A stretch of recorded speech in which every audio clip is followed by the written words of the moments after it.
வணக்கங்கள். மற்றொரு வணக்கமும் டிவி நிகழ்ச்சியின் வாயிலாக உங்கள் அனைவரையும் சந்திப்பதில் மகிழ்ச்சி.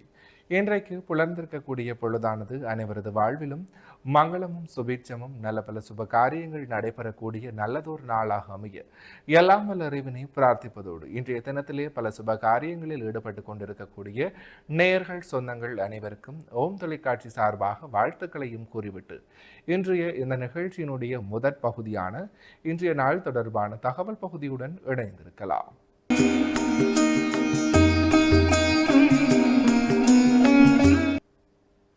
வைகாசி மாதம் சனிக்கிழமை 2/5/2026 தமிழுக்கு பராபவ வருடம் சித்திரை மாதம் 19ஆம் நாள். இன்றைய நாளிற்குரிய நல்ல நேரங்களை பார்க்கலாம். இன்று காலை 7:30 மணி தொடக்கம் 8:30 மணி வரை, பின் மாலை 4:30 மணி தொடக்கம் 5:30 மணி வரை. அடுத்து ராகு காலத்தை பார்த்தால் இன்று காலை 9 மணி தொடக்கம் 10:30 மணி வரை. யமகண்டமாக இன்று மதியம் 1:30 மணி தொடக்கம் 3 மணி வரை. அடுத்து சூரிய உதயத்தை பார்க்கலாம். இன்று காலை 5:57 இன்றைய நாளினுடைய சூரிய உதயம் இடம்பெற்றிருக்கின்றது. திதியாக இன்று முழுவதும் பிரதமை நிலவுகிறது. நட்சத்திரமாக இன்று அதிகாலை 4:37 வரை சுவாதி நட்சத்திரமும் பின்பு விசாக நட்சத்திரமும் நிலவுகிறது. சந்திராஷ்டம நட்சத்திரங்களாக இன்று அதிகாலை 4:37 வரை உத்திரட்டாதி நட்சத்திரமும் பின்பு ரேவதி நட்சத்திரமும் நிலவுகிறது. உத்திரட்டாதி மற்றும் ரேவதி நட்சத்திரத்தில் உள்ளோர் செய்கர்மங்கள் யாவற்றிலும் நிதானத்துடனும் பொறுமையுடனும் செயலாற்றல் சிறப்பு. எனவே நேயர்களே, இவைதான் இன்றைய நாள் தொடர்பான தகவல் பகுதிகள் ஆகும். தொடர்ந்தும் வணக்கமோம் டிவி நிகழ்ச்சியினுடைய அடுத்த பகுதியான இன்றைய நாளிற்குரிய நற்சிந்தனை பகுதியுடன் இணைந்திருக்கலாம்.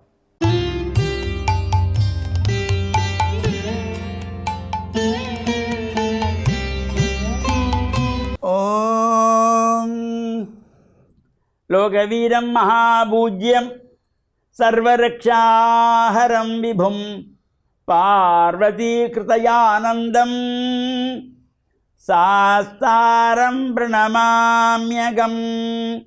ஓம் சுவாமியே சரணமையப்பா. சுவாமி சரணம். மேன்மைகள் சைவநீதி விளங்குக உலகமெல்லாம். நோயற்ற வாழ்வே குறைவற்ற செல்வம். அந்த நோய் நொடிகள் இல்லாத வாழ்வு இந்த உலக மக்கள் எல்லோரும் வாழ வேண்டும் என்று கலியுகத்தின் காந்தமலை ஜோதியா திகழ்கின்ற சபரிமலை ஐயப்பன், அந்த ஐயப்பனுடைய பரிபூர்ணமான திருவருள் உலக மக்கள் எல்லோருக்கும் கிடைக்க வேண்டும் என்று இறைவனை பிரார்த்தித்து, டான் தமிழொலி ஓம் தொலைக்காட்சி நேயர்கள் அனைவருக்கும் சர்வதேச இந்து மத குறிப்பீடம் அகில இலங்கை சபரிமலை ஸ்ரீ சாஸ்தாபீடத்தின் சார்பில் இனிய வணக்கங்களும் நல்லாசிகளும். இன்றும் மங்களகரமான பராபவ வருஷம் சித்திரை மாதம் 19ஆம் நாள் 2/5/2026 சனிக்கிழமை. இன்று மலர்ந்திருக்கின்ற இன்றைய பொழுதும் நம் எல்லோருடைய வாழ்விலும் எல்லா விதமான சிறப்புகளும் வெற்றிகளும் கிடைக்க வேண்டும் என்று இறைவனை பிரார்த்தித்து, இஷ்ட தெய்வங்கள் குலதெய்வங்களையும் வழிபாடு செய்து, பெற்றோர்கள் பெரியோர்கள் குருவானவர்கள் ஆசிரியர்களையும் வணங்கி அவருடைய அன்பையும் ஆசியையும் பெறுகின்ற பொழுது எந்த நாளுமே நமக்கு நல்ல நாளாக அமையக்கூடியது. இன்று மந்தவாரம் என்கின்ற சனிக்கிழமை. இந்த பொதுவாக சனிக்கிழமையிலே, இந்த மந்த வாரத்திலே எந்த ஒரு சுப காரியங்களையும் செய்யக்கூடாது, எந்த ஒரு சுப காரியங்களையும் ஆரம்பிக்கக்கூடாது.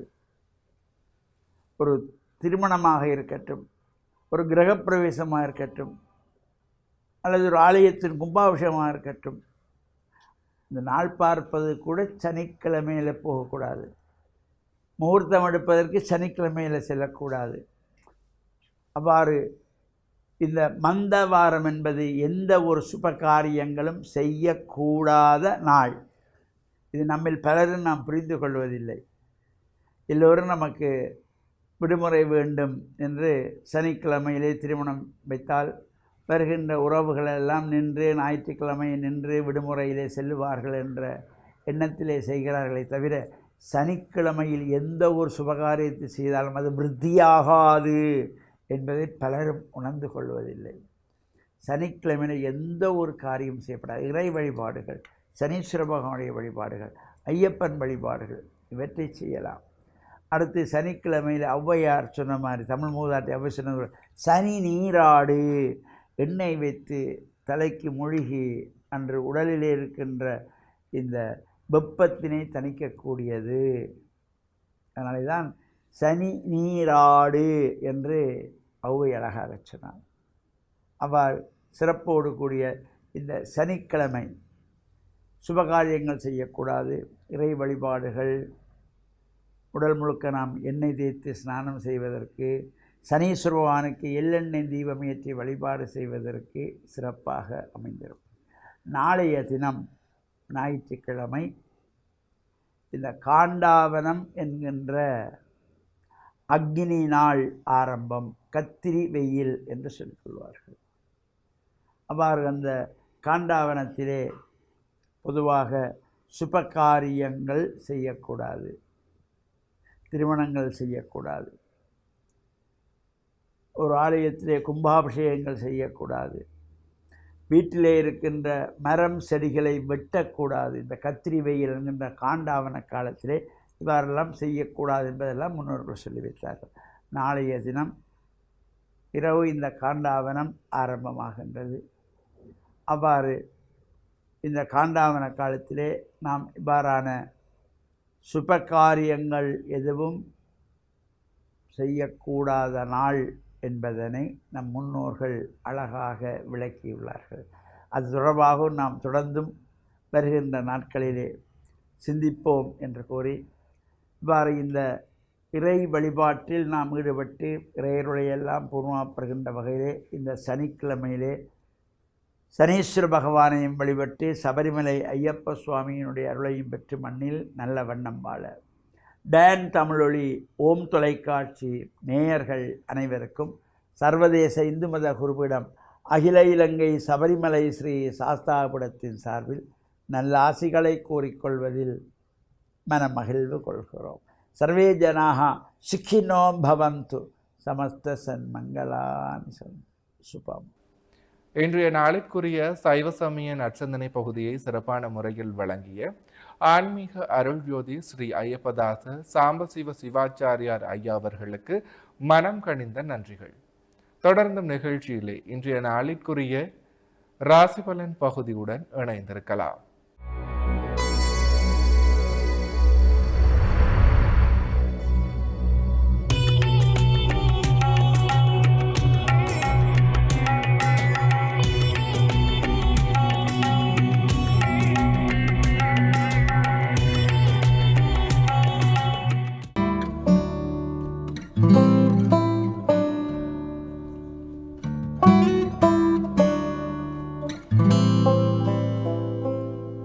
ஓம் தொலைக்காட்சி நேயர்களுக்கு இனிய காலை வணக்கம். இன்றைய நாள் 2/5/2026 மேடராசி அஸ்வினி பரணி கார்த்திகை கொண்ட உங்களுக்கு இன்றைய நாள் சிறப்பும் மேன்மையும் தரும். தொழில் முன்னேற்றம் உண்டு, பணவரவு உண்டு, எதிர்பார்ப்புகளில் நல்ல வெற்றிகள் கிடைக்கும்.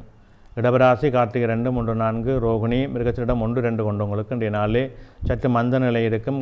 எடுக்கின்ற முயற்சிகளே இழுபறிகள் தடைகள் இருக்கும். காரியங்களிலே சிக்கல்கள் இருக்கும். நிதானத்தோடு செயல்படுங்கள். மிதுன ராசி மிருகச்சிடம் 3, 4, திருவாதிரை புனர்பூசம் 1, 2, 3 கொண்டவங்களுக்கு இன்றைய நாள் அனுகூலம் உண்டு, நன்மைகள் உண்டு, தொழில் மேன்மைகள் உண்டு, சிறப்புகள் அனுகூலமாக அமையும்.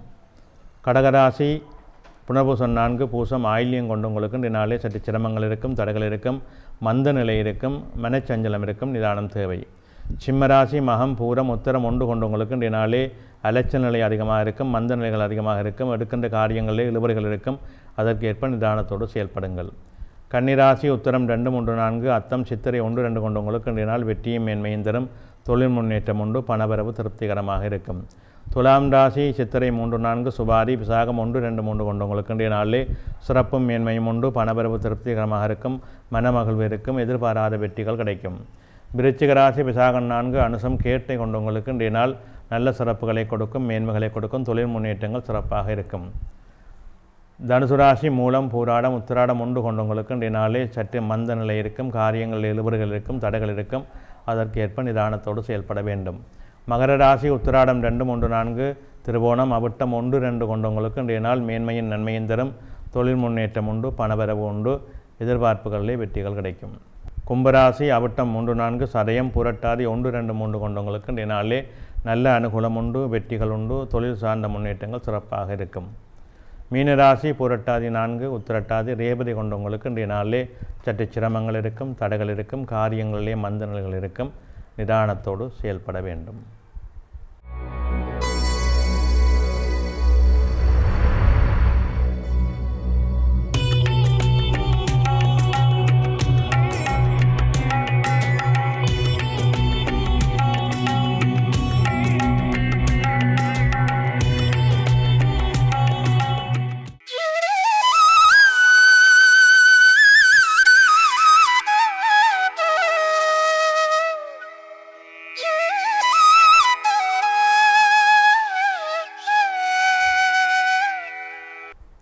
இன்றைய சிந்தனை: வாழ்க்கை முழுவதும் பிரச்சனைகள் இருக்கின்றன, வாழ்க்கை முழுவதும் சச்சரவுகள் இருக்கின்றன.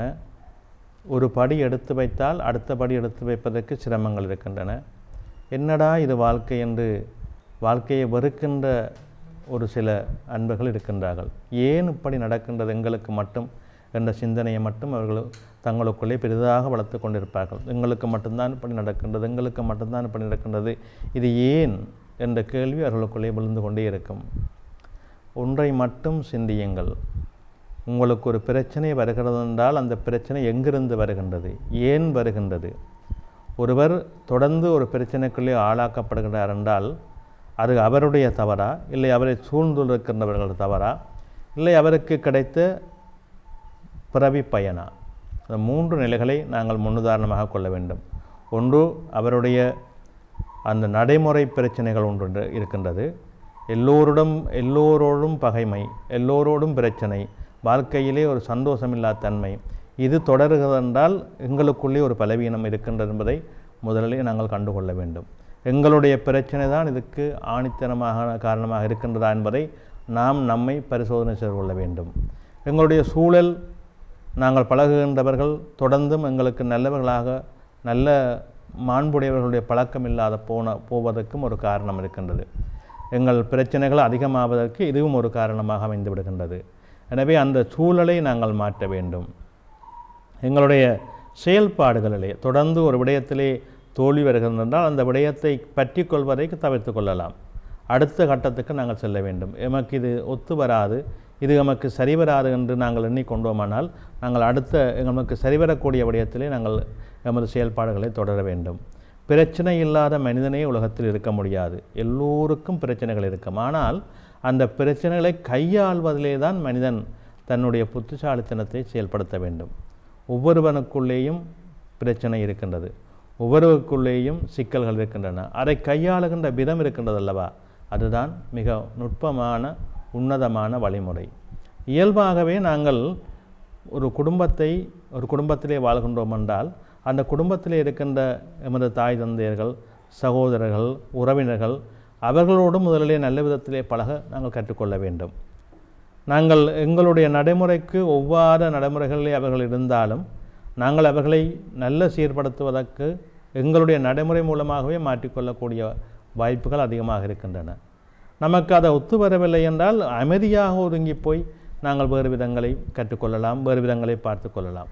ஆனால் நாங்கள் பிரச்சனை என்று சொல்லப்படுகின்ற விடயங்களுக்குள்ளேயே தொடர்ந்து இருந்தோமானால் அது வாழ்க்கை முழுக்க நமக்கு பிரச்சனை தான்.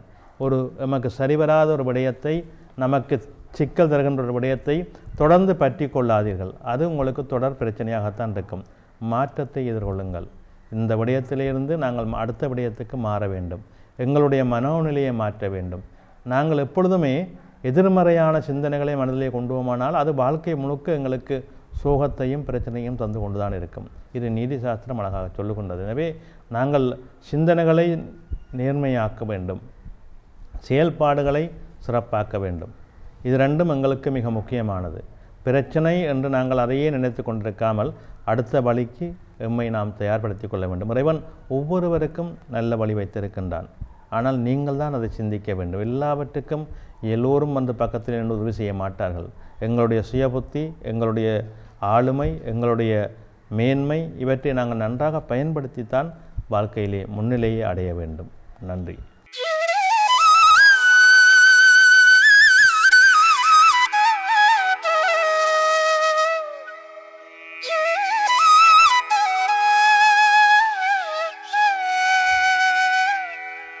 இன்றைய நாளிற்குரிய 12 ராசிகளுக்குமான பொது பலன்களை சிறப்பான முறையில் வழங்கிய ஸ்ரீ ராமதேவ லோகேஸ்வர குருக்கள் ஐயா அவர்களுக்கு மனம் கனிந்த நன்றிகள். தொடர்ந்தும் நிகழ்ச்சியிலே இன்றைய நாளிற்குரிய திருக்குறளும் பொருளும் பகுதியுடன் இணைந்திருக்கலாம்.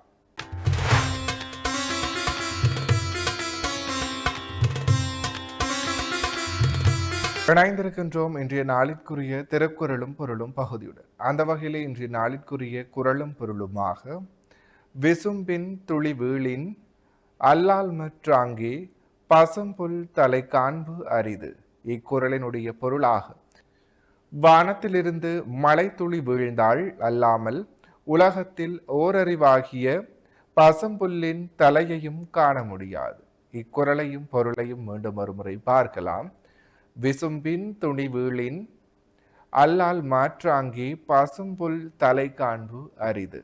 இக்குறளினுடைய பொருளாக வானத்திலிருந்து மழை துளி வீழ்ந்தால் அல்லாமல் உலகத்தில் ஓரறிவாகிய பசும்புல்லின் தலையையும் காண முடியாது. எனவே நேர்களே, இவைதான் இன்றைய நாளிற்குரிய திருக்குறளும் பொருளும் பகுதியாகும். இன்றைய நாளிற்குரிய அனைத்து வணக்கமும் டிவி பகுதிகளும் நிறைவேறியது. மற்றுமோர் வணக்கமும் டிவி நிகழ்ச்சியின் வாயிலாக உங்களை சந்திக்கும் வரையில் உங்களிடத்திலிருந்து விடைபெற்று செல்கிறேன். நன்றி, வணக்கம்.